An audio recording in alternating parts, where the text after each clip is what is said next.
ভারতের চিন্তা তো এবার প্রশংসা করার মতো। বাংলাদেশি অনুপ্রবেশ ঠেকাতে সীমান্তে নাকি ছেড়ে দেওয়া হবে বিষাক্ত সাপ ও কুমির। এখন প্রশ্ন, সাপ ও কুমির কি ভারতীয় আর বাংলাদেশি বুঝবে, নাকি বাংলাদেশিদের চীনে আক্রমণ করার ট্রেনিং দেওয়া হবে?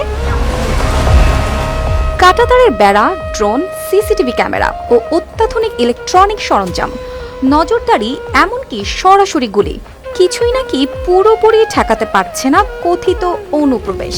তাই এবার ভাবনায় এসেছে প্রকৃতির ভয়কেই অস্ত্র বানানোর ধারণা।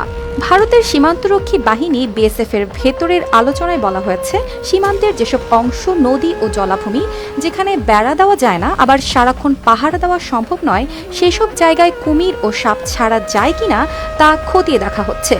ধারণা দেওয়া হচ্ছে, এই ভয় থাকলে সীমান্ত পার হওয়ার আগে বহুবার ভাববে অনুপ্রবেশকারীরা। শুধু অনুপ্রবেশ নয়, চোরাচালান সহ অন্যান্য অপরাধও কমতে পারে, এমন যুক্তিও তুলে ধরেছেন ভারতের স্বরাষ্ট্রমন্ত্রী অমিত সাহা।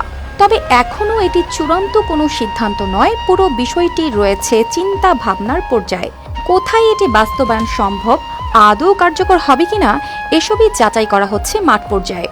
ভারত বাংলাদেশ সীমান্ত প্রায় 4000 কিলোমিটার দীর্ঘ।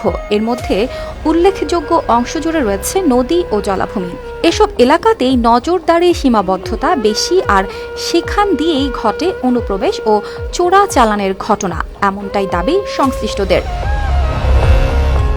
কিন্তু বাস্তবতা বলছে, এই পরিকল্পনা যতটা সহজ শোনায় ততটা নয়। কুমির ও সাপ কোথা থেকে আনা হবে, কিভাবে তাদের নিয়ন্ত্রণে রাখা হবে, আর সবচেয়ে বড় প্রশ্ন, এতে সীমান্তবর্তী সাধারণ মানুষের জীবন কতটা ঝুঁকির মুখে পড়বে।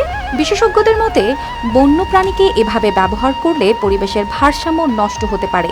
একই সঙ্গে এটি তৈরি করতে পারে নতুন মানবিক সংকটও। সব মিলে এখন প্রশ্ন একটাই, সীমান্তে কি সত্যিই নামবে সাপ ও কুমির, নাকি এই পরিকল্পনাই থেকে যাবে শুধু আলোচনার টেবিলে?